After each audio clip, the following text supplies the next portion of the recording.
everyone, welcome to the PFF Jump Around. I am your host, Kendall Valenzuela, and each week we are going to be jumping around to the week that was college football, from games to grades, awards, and storylines, everything in between. We've got a jam-packed show today, but I'm even more excited to introduce the guys next to me. Anthony Treash, PFF college analyst, and you see him on the College Football Live show as well. How's it going? Feeling alive, you know. We had a number 2 team go off, Iowa, lose to unranked Purdue. And then, of course, we have a team joining the national title conversation, we think, with Oklahoma. And then the night ended with vape pens, a jar of mustard, and a golf ball getting thrown on the field in Knoxville. So it's college football. I know. It's college football at its best. When you don't expect it to be a great slate, it turns out to be a great slate. There we go. There we go. And then to my left, Trevor Sikkema, college football analyst as well for PFF. And you see him on the College Football Live show every Friday as well. So this is a little different for you. It's a different seat, but familiar faces. So I'm excited. It's the three of us, and we get to talk more college football. And like Tresh said, we kind of went into this week thinking, maybe the slate's not so good this week. And what happens? College football is just the gift that keeps on giving. So now we have plenty of things to talk about here on the first episode. Yeah, well, there we go. Well, we can jump right into it. 5 top 25 teams go down this week. We had Iowa, Arkansas, Arizona State, BYU, and Florida. All fun games to watch. All of them went down. But let's start with Iowa. I feel like you guys have a lot to talk about with what happened with Iowa. They went down to Purdue 24-7. It wasn't anything from the start, right? No, they couldn't really get anything going. Purdue had only 2 takeaways going into that game and then picked off Spencer Petras 4 times yesterday. So, yeah. Tresh, what was your main thought or main takeaway from that game? So, I mean, this was one that I kind of had circled as a possible trap game going right into it because I thought without Riley Moss, they're one of the highest graded outside cornerbacks in the Power 5, made up the highest graded outside cornerback tandem in the entire country. Right. I thought not having him because he was out with a couple weeks due to injury, thought that would have been major for the defense because they're so reliant on that coverage unit, and then you have that offense that's just kind of been anemic all year long. And it turned out that was kind of the minor issue there. It turned out Purdue just kind of outcoached Iowa. They figured out that zone defense that they've been, that's been their bread and butter. I mean, they were taking what Iowa was giving to them underneath, and they were just getting chunk plays, on second and third down, moving the sticks there, and then also picking apart those holes in their zone coverage downfield. So I was very impressed with the way Purdue came in game plan against Iowa. I thought they did exactly what they needed to do. I was kind of disappointed in Iowa because they never did adapt to, what Purdue was doing. I mean, they just consistently let those chunk plays up all game long, did not adapt, and when they did try to play man coverage, it was just too easy for Purdue to get the big play there. So, I mean, I thought this was just an impressive performance from Purdue and a bad one for Iowa. It kind of showed their big flaws. I want to give credit to Purdue because obviously they get the big upset, and I don't want to take anything away from them there. But you mentioned that you thought this could have been potentially a trap game for Iowa. I don't care how easy we said their schedule was. Every game was a potential trap game for Iowa because they are not built to be an undefeated team. They just weren't. They had a really great defense, and I think that's something that you boast that can get you an early good start to the season, right? A 6-0, a 5-0, or whatever it is.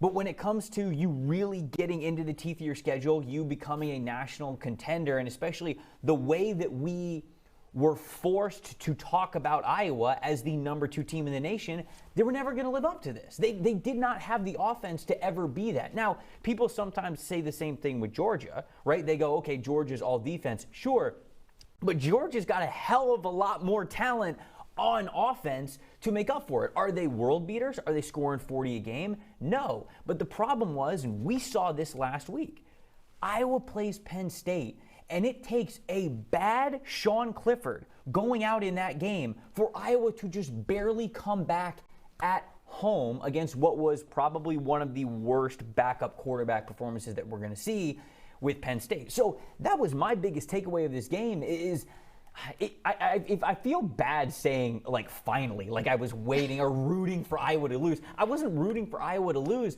but this was inevitable. Whether it was Purdue or whoever it was going to be down their schedule, I know it's easy, but this was never meant to be a team that we were going to talk about as an undefeated team. But were you more shocked that they lost this game, or did you think it would come later down the line? And that's a question for both of you. I mean, I'm wrong a lot, but this is one I got right because I definitely did think Purdue was going to beat Iowa. I mean, we talked about it on the show. I'm wrong a lot. But I'm not trying to take a big victory lap here, but I did think that this had the potential to be a Purdue upset. I mean, we talked about it on the College Football Live show on Friday afternoon. I said, without Riley Moss in the field, I thought they would be, prone to lose a game that they shouldn't, possibly to Purdue. Right. And then here we are. But, the big thing here is that, Iowa, they had the 4th least efficient offense in the Power 5 this week. That's not a shock. If you would have told us that on Friday, I would have said, yeah, I firmly believe that. Now, the defense, I thought for sure, like I said, they were going to target Terry Roberts, Riley Moss replacement, through the roof because Jeff Brom, he likes to target weaklings. Turns out they went after the highest graded cornerback in college football, Matt Hankins, who was only allowed 1 first down through 6 games. In this game, he allowed 7 first downs and touchdowns to David Bell mostly. Right. I mean, it was just an absolute – they picked him apart, like I said, and he was also dinged up a little bit. I'll give him the benefit of the doubt. But, I mean, they really did attack every single weak spot that they possibly could. And, like I said, they were playing off zone the entire time, did not change. Right. And Matt Hankins really didn't have any choice. And kind of to Kendall, your question, like, am I surprised that it was Purdue? I am surprised that it was Purdue just because Purdue's not a great team. Now, they have a couple of good names. You mentioned David Bell, George Karlaftis, their edge rusher, who also had a fantastic game. Like, these are good players, but I figured it would have taken a little bit more to beat Iowa, but it really didn't. They force-fed David Bell, their wide receiver, and good on Purdue for doing that because you said Purdue kind of did what you didn't exactly think they would do. You didn't think they'd go right after the teeth of some of the best players at Iowa, but essentially what Purdue said during this game is, we're going to play our best brand of football. We're going to do what we think is going to get the most out of the talent we have, and if it works, it works. And if it doesn't, so what? It doesn't. We're underdogs in this game. We're not supposed to win anyway. So I loved that they stuck true to their identity, and I think that that's really the only reason why they were able to do it. Georgia, Kentucky. Georgia now the only undefeated team in the SEC. They took down Kentucky 30-13 yesterday. Their defense just held the Wildcats to 249 yards, 3.5 yards per play, and 8 tackles for a loss. What did you guys see in that game that you maybe were knowing was coming or maybe not? One of my favorite stats that I'll probably see all season, Wan'Dale Robinson, 12 receptions, and he had, 39 receiving yards? 38, 39, 39. Like that is the fewest amount of receiving yards we've ever seen from a player with 10 or more receptions in the PFF college era. Yes. That's how quick Georgia gets to the ball. I mean, these guys are a different animal. And we talked about it, too, on the live show.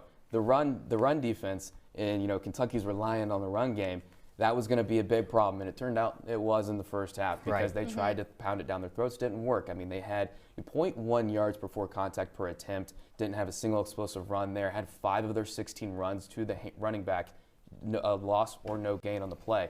I mean, and then second half, they tried to throw the ball, and it was just had to be quick and short passes around the line of scrimmage. Why? You throw downfield, you're going to make a big critical mistake and just completely take you out of the game. So it was just another game, another dominant performance from Georgia to show, yeah, this is a different animal. Kentucky, you're a good team to compare to the rest of college football, but are you going to be able to beat Georgia? No. Wanted to say, congratulations, Kentucky. You covered. I always believed in you, knew it would happen. We kind of got a little closer at the end of the game, but had total faith in you. So that was a bad beat on my end. It was a bad beat. Well, it's a bad beat for a lot of people. At least you can admit it. I respect Mark Stoops for doing it. I was not happy with him, but I respect it. So when we talk about Georgia, and, this is another conversation that I saw a lot of people have on Twitter. When we were talking about our Coach of the Year candidates, I said Kirby Smart as my Coach of the Year. And I got a lot of pushback from that from certain people who said, okay, well, Georgia's one of the most talented teams in the country. So, okay, they're one of the best. So they're just what we expected them to be. People, this Georgia defense is not what you're doing what you're expected. This is historic stuff. This is taking talent and elevating it to its absolute potential. Kirby Smart, that entire defensive coaching staff, they're getting the most out of all of their guys. For a player like Wan'Dale Robinson to get the ball 12 times through the air and have 39 receiving yards, it's insane. No other defense in the country is doing that to them. None. Not Alabama, not Iowa, nobody.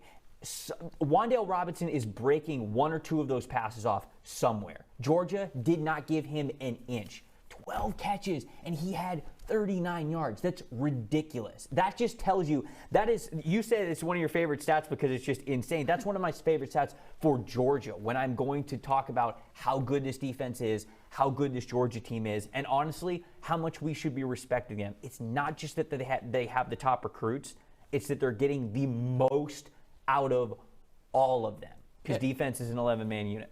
Yeah, and like in the PFF College Preview magazine we put out every offseason in the summertime, that was their biggest strength. It was the most physically gifted team that we've ever seen here. We sat down and this Georgia team, man, they got insane athletes, and it was just all about, can they really develop those, uber athletes into good football players this season? Right. They have. So that's why I do think I would agree that Kirby Smart's done an exceptional job, as well as all the other assistants around him. They not only brought him in, they're playing exceptionally well, which brings me to my next point. It's going to take a special offense to even come close to taking down this Georgia team.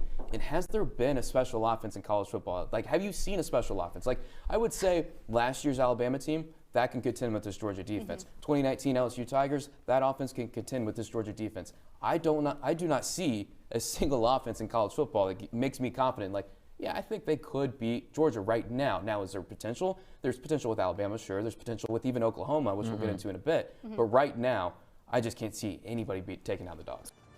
Oklahoma State, they stormed back 14 points down in the second quarter to take down number 25 Texas 32-24. The Cowboys defense held Texas to just 92 total yards in the second half. Treash, what did you see in this one? Texas imploded. I mean, no doubt about it. No doubt about it. Nice way to say it. In the rundown. In the bold words, Texas imploded. That's about it. I like it. They're not kidding. I mean, I literally put that. That's all from the rundown. I like it. No, because, so first off, let's open up the book here. I did say Steve Sarkisian was the coach of the year for the first half of the year, not saying through the whole course of the season, predicting that, but through the first 6 weeks, I thought he was the coach of the year. Why did I think he was the coach of the year? Because, and they were only 4-2. I thought what he did with the inexperience they had on offense was nothing short of exceptional. Right. First off, Steve Sarkisian did not recruit any of these guys. Right. He started true freshman at wide receiver. Okay. As good as Bijan Robinson is at running back, he's a true sophomore, and they had the second most efficient offense in the Power 5. Now, that inexperience came back to bite them in this game because they started out hot in those scripted plays. The offense knew, all the players knew what was coming, what Steve Sarkisian was going to dial up, and they were efficient in the first quarter. They were moving the ball. Casey Thompson, 83.6 passing grade. As quarter two came, you start getting in game there, everything fell apart. It was a pick six, right? I mean, that was it. I mean, up to that point, Texas had an 85.9% win probability. They were in the red zone. 85.9% chance to win the game. That pick six happened. Goes down to 65.7. I mean, Casey Thompson had a 27.2 passing grade in the last three quarters. 27.2. And they still almost won the game, but Oklahoma State, they went from the vanilla offense that they are. They cannot do anything on early downs. The first three quarters, they were the same old Oklahoma State offense we've seen through the first 6 weeks.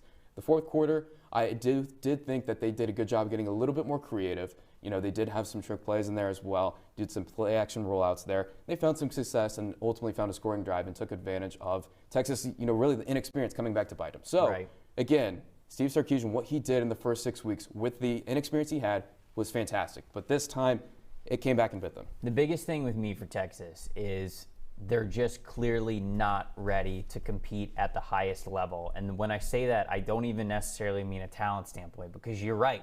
They can score the ball. Like when things are going right, they are efficient. But when they get punched in the mouth, they have shown that they are too young, too inexperienced. They just don't know how to respond. We saw it last week with Oklahoma, right? They are putting it on Oklahoma. This is the biggest game on your schedule. This is your biggest rivalry game. They knew what Spencer Rattler was going to do. They were pressuring him. They got him into some bad throws. And all of a sudden, Oklahoma puts in Caleb Williams. And it's not like they're just putting in anybody. Caleb Williams is extremely talented. But the thing is, they looked like a runaway train because Texas didn't know how to respond. There was at no point did they stick their foot in the ground and say, okay, enough, we're pushing back. Texas didn't do that. We saw that pick six against Oklahoma State, and look at what happened before that pick six. They're cruising, right? 21 points. What was it? I think it was 21-3 at the time, something close to that. And all of a sudden, that pick six happens. Safety reads it perfectly. Unbelievable play. Big shout out there.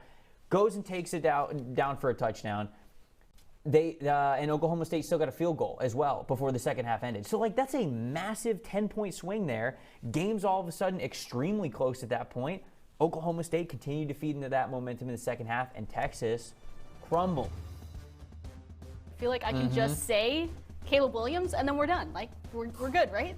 That's it. That's all we need to say. What I say on the college football show. I'll let you go first for that reason. If Oklahoma wants their best chance to win the Big 12 and to make it in the college football playoff, they have to commit to Caleb Williams. And I say commit purposefully because there's a difference between starting him in this next game, which he clearly deserved after coming back to beat Texas, and actually really saying, this is our guy. We're not going back to Spencer Rattler, I don't think that's an issue anymore. After what he did to TCU, how he put up the points, I mean, Treash, this guy is good. This guy is really good. Some people are talking about Heisman next year. Yeah. Heisman this year. Yeah, I mean, I'm not even going to say that's a hot take because you look at the quarterback play across the country, this was the best performance that I can remember seeing in college football in a long time. This is a true freshman making his first start in conference game against TCU. Don't give me any of that stuff about TCU's defense. I don't care. Yep. First start against a Power 5 defense.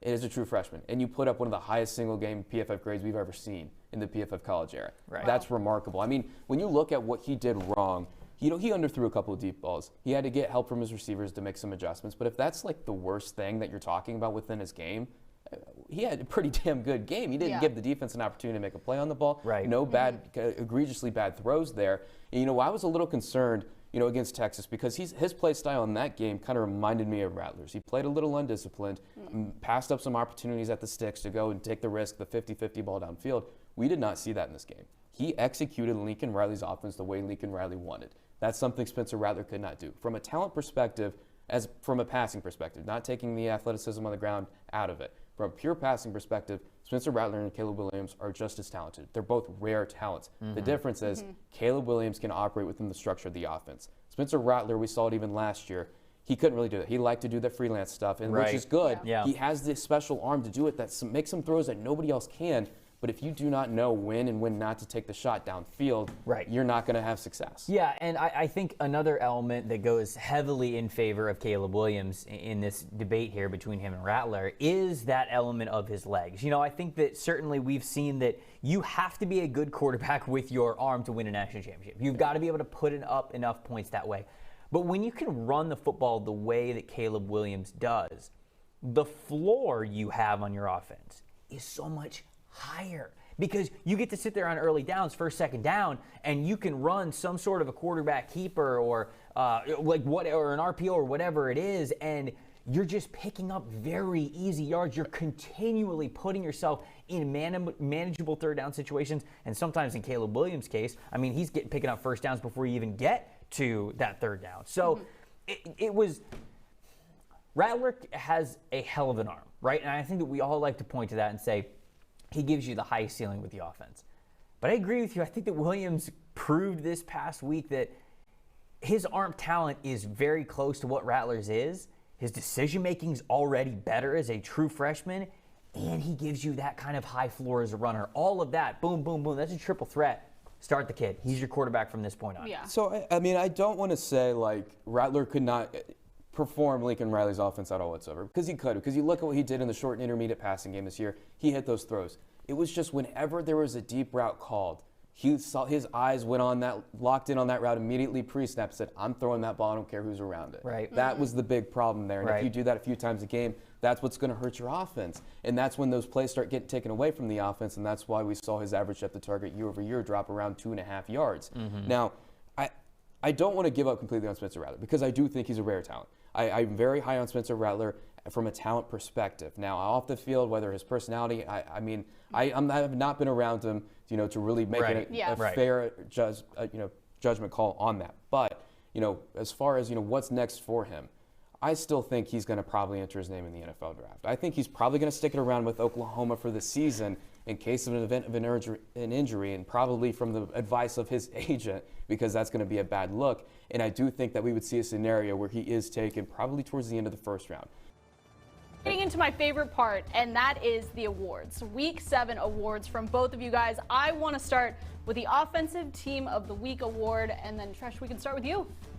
Yeah, I do think that Caleb Williams, probably the best performer there. We'll get into our true offensive MVP of the week, but I do think Brock Bowers, mentioned him earlier, got to give him a shout out. True freshman, stepped up in this game big time. He had 4 explosive receptions of 15-plus yards. He had an elite PFF grade for the game, the highest grade of any tight end of the week. Now, you look what he's done over the course of the season. He's the most productive Power 5 tight end in college football, the highest graded Power 5 tight end in college football. Again, he's a true freshman. I was going to say, he went off in that Vandy game too, right? Is that the 3-touchdown game? Did he have 3 touchdowns against Vandy? It was something like that. I mean, again, it's Vandy, but the dude's been absolutely on a tear. He's fast. He's explosive. I think he ran a 4.5 40 and a 40 and recorded a 40-inch vertical coming out of high school. Not bad. He's got great ball skills too. But you don't hear me. You don't hear me bragging about it. I'm not bringing it up on the show. Yeah, we're just shaving a few tenths of a second. Yeah, right. Maybe a full second. But I was very impressed with Brock Bowers. That was my guy for the week. Offensive player of the week.